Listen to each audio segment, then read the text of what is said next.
So welcome to the How to Measure SEO module.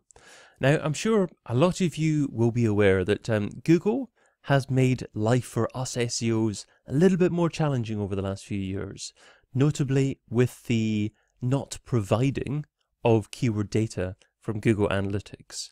But of course, just because that data is masked doesn't mean that it's actually not there. It doesn't mean that traffic doesn't come from organic search. It's just more difficult to define.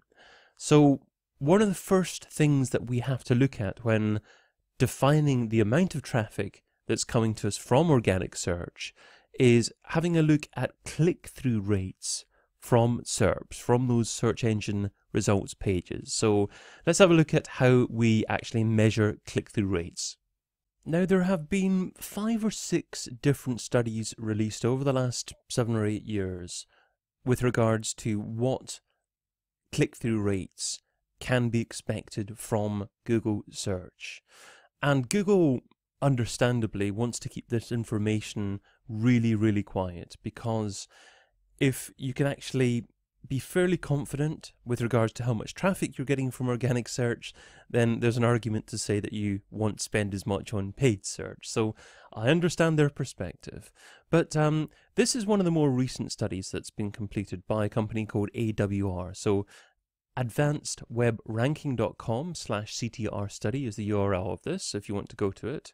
And what they've done is they've had a look at click-through rate, but under different conditions. So let me just scroll the page up slightly here so you can get a better view as to what I'm looking at here. Okay, so this is comparing desktop against mobile click-through rate. And this is the click-through rate percentage here on the left-hand column. And at the bottom column, you're talking about the average position in Google organic search results. So what it's saying essentially is that position 1 gets a click-through rate of 28%. If it's on mobile, it's just very slightly less. But position number 2 in desktop gets a higher percentage compared with mobile. So that's a little bit interesting. And also, if you look second page, third page onwards, it appears that more people scroll onto the second page and onto the third page with mobile and are more likely to click through compared with desktop. So that's quite interesting data there. You can also have a look at the data of searches with ads. So if there are 3 ads at the top of results, then you're only going to get click-through rate on average of 16% for the position number 1. And if there aren't any ads, 23% there. So that impacts click-through rate as well. You've also got branded against unbranded search. So branded is quite interesting here. So this is expected here. So branded searches, if someone searches for a particular brand, they generally know what they're looking for. So the click-through rate's about 45%, unbranded 23% there, and then it changes as positions go on there. You've got search intent there. So if someone is looking for something specifically, then there's a higher click-through rate and the higher positions there. Long tail keyword phrases there as well. So you've got 3 words, 4 words more, and what happens there. So you're more likely to get click through in position 1 if it's just 1 word, but if it's multiple words, then you're more likely to get click throughs as you go down the results as well. So a lot of interesting data there to think about.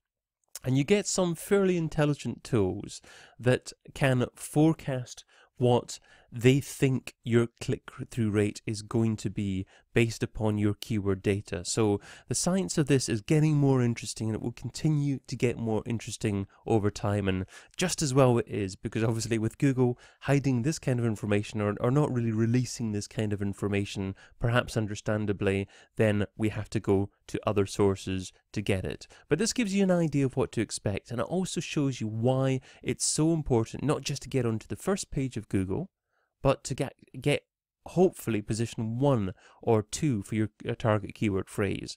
Because from 1 to 2, there's a massive drop down in click-through rates. From 2 to 4, massive drop down there as well.